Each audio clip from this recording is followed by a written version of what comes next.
പിശാചിന്റെ വക്താവ് അല്ലെങ്കിൽ ദൈവത്തിന്റെ രാജ്യത്തിലെ അംഗം. ഇങ്ങനെ രണ്ട് ഓപ്ഷനാണ് ഓരോ മനുഷ്യനും ഉള്ളത്. അപ്പൊ ചിലപ്പോൾ നമ്മൾ കുറച്ച് നാൾ ദൈവത്തിന്റെ രാജ്യത്തായിരിക്കും, പിന്നെ പിശാചിന്റെ രാജ്യത്തായിരിക്കും. ഇങ്ങനെ നമ്മൾ മാറി മാറി രാജ്യം വിട്ട് പോകാൻ സാധ്യതയുണ്ട്. എങ്ങനെയാണ് അത് സംഭവിക്കുന്നത്? അതായത് നിങ്ങൾ പാപം ചെയ്യുമ്പോൾ, പാപത്തിനോട് നിങ്ങൾ എസ് പറയുമ്പോൾ, നിങ്ങൾ അവിടെ പിശാചിനോടാണ് എസ് പറയുന്നത്. അപ്പൊ നിങ്ങൾ പിശാചിന്റെ അണ്ടറിൽ വരുന്ന ഒരാളാണ്. നിങ്ങൾ സ്വയം നശിക്കും എന്നുള്ളത് ഒരു സത്യമാണ്. അതായത് തിന്മയുടെ അരൂപിക്ക് നിങ്ങൾ എസ് പറഞ്ഞാൽ നിങ്ങൾ സ്വയം നശിക്കും എന്ന് പറയുന്നത് ഒരു സത്യമാണ്.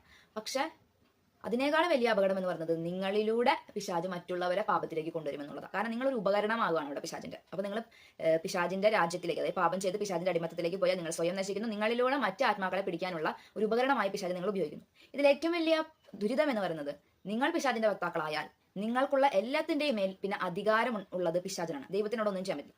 നിങ്ങളുടെ സ്വത്ത്, നിങ്ങളുടെ മക്കള്, നിങ്ങളുടെ ബന്ധങ്ങൾ, നിങ്ങളുടെ വീട്, നിങ്ങളുടെ തൊഴിൽ മേഖല, ഇതിന്റെ എല്ലാം ആധിപത്യം പിന്നെ പിശാചിലേക്ക് പോകണം.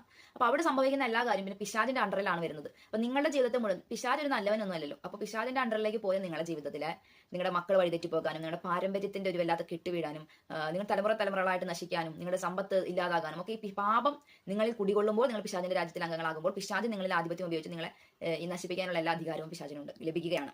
ഇനി നിങ്ങൾ മനസ്സാന്തരപ്പെട്ടു, നിങ്ങൾക്ക് എങ്ങനെയാണ് ദൈവം നിരന്തരം ശ്രമിക്കുന്നുണ്ട് നിങ്ങൾ ആ പിശാചിന്റെ രാജ്യത്ത് നിന്ന് വിടുവിക്കാൻ വേണ്ടി. പലരിലൂടെയും വിട്ടോ, പലതരം പ്രാർത്ഥനകളോ എങ്ങനെയൊക്കെയോ നിങ്ങളെ തിരിച്ചു കൊണ്ടുവരാൻ ശ്രമിക്കും. നമുക്ക് വേണ്ടി പ്രാർത്ഥിക്കുന്ന ഒരു വലിയ വിഭാഗമുണ്ട്, നമുക്ക് അറിയാൻ പറ്റാത്തതുകൊണ്ടാണത്.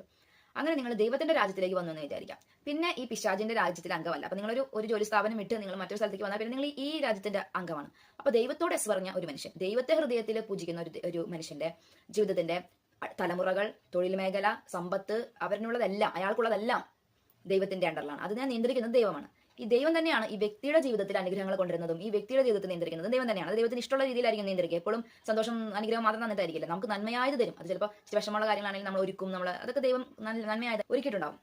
അതുപോലെ നമ്മുടെ തലമുറകളെയും ദൈവം ഏറ്റെടുക്കും. നമ്മുടെ എന്നുള്ള എല്ലാ മേഖലയും നമ്മൾ ഏറ്റെടുക്കും. അപ്പൊ നമ്മൾ ശ്രദ്ധിക്കേണ്ട ഒരു കാര്യം, നിങ്ങൾ ഒരു പാപത്തോട് എസ് പറയുമ്പോൾ, ഞാനൊരു അമ്മയാണ് അല്ലെങ്കിൽ ഞാനൊരു സ്ത്രീയാണ്, ഞാനൊരു പാപത്തിനോട് എസ് പറയുമ്പോൾ ഞാൻ നശിപ്പിക്കുന്നത് എന്നെ മാത്രമല്ല, എന്റെ തലമുറകളെ കൂടിയാണ്. തലമുറകളിലേക്ക് പോകാൻ സാധ്യതയുള്ള ഒരു ശാപത്തിന്റെ മേഖലയെ ഞാൻ തുറന്നിടുകയാണ് ചെയ്യുന്നത്, ഒരു വാതിൽ ഞാൻ തുറന്നിടുകയാണ് ചെയ്യുന്നത്. സോ അനുദപിക്കണം, മനസ്തപിക്കണം, തിരിച്ചു വരണം. തിരിച്ചു വന്നു കഴിഞ്ഞാൽ അത് കുമ്പസാരത്തിൽ ഏറ്റു പറഞ്ഞു അല്ലെങ്കിൽ ദൈവമായിട്ട് നിങ്ങൾ അനുരഞ്ജനപ്പെട്ട് തിരിച്ചു വന്നു കഴിഞ്ഞിട്ട് പിന്നെ ഈ പാപത്തിനും ഇതിനൊന്നും നമുക്ക് സ്വാധീനമില്ല. പിന്നെ നമ്മൾ പാസ്റ്റിലെ കാര്യം പറഞ്ഞിരിക്കേണ്ട കാര്യമില്ല. ദൈവം ക്ഷമിച്ച പാപങ്ങൾ പിന്നെ കഴിഞ്ഞു. അതിന്റെ പേരിൽ പിശാച് നമ്മൾ ഉപദ്രവിക്കൊന്നുമില്ല. ഇനി ഞാൻ യേശുക്രിസ്തുവിലേക്ക് വന്നു, ഇനി എനിക്ക് പാരമ്പര്യത്തിന്റെ കെട്ടില്ല. കാരണം ക്രിസ്തുവിലേക്ക് ഞാൻ വന്നു കഴിഞ്ഞു. ഇനി എന്റെ പാരമ്പര്യം എന്നെ വേട്ടയാടേണ്ട കാര്യമില്ല. ഞാൻ ക്രിസ്തുവിലായിരിക്കുന്നത് കൊണ്ട് എന്റെ മക്കളെ സംരക്ഷിക്കാനും എന്റെ കർത്താവിനറിയാം. അപ്പൊ വിശ്വാസം കൊണ്ട് ഇത്തരം ഭയങ്ങളെ നമ്മൾ തോൽപ്പിക്കണം. ദൈവത്തിന്റെ രാജ്യത്തിന്റെ അംഗമാകാൻ വേണ്ടി നമ്മൾ തീരുമാനിച്ചുറപ്പിച്ചതിലേക്ക് വരണം. അപ്പൊ തന്നെ നിങ്ങളുടെ ജീവിതത്തിന്റെ പല മേഖലകളിൽ പ്രശ്നങ്ങൾ ഇല്ലാതാവുന്നത് നിങ്ങൾക്ക് കാണാനായിട്ട് സാധിക്കും.